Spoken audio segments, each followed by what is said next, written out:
या अल्लाह, मेरे साथ क्या हो रहा है? क्यों कर रहे हैं ये लोग मेरे साथ ऐसा? मैंने फिर से मुझे बदनाम कर लिया।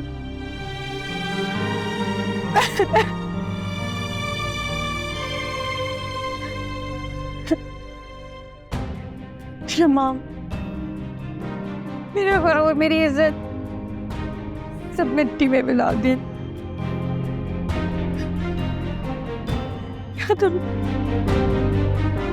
क्या करूं मैं?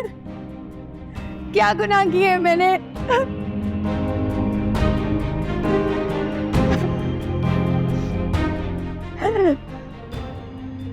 कोई है यहाँ? कोई है? क्यों किया मेरे साथ ऐसा? क्या गुनाह किए मैंने?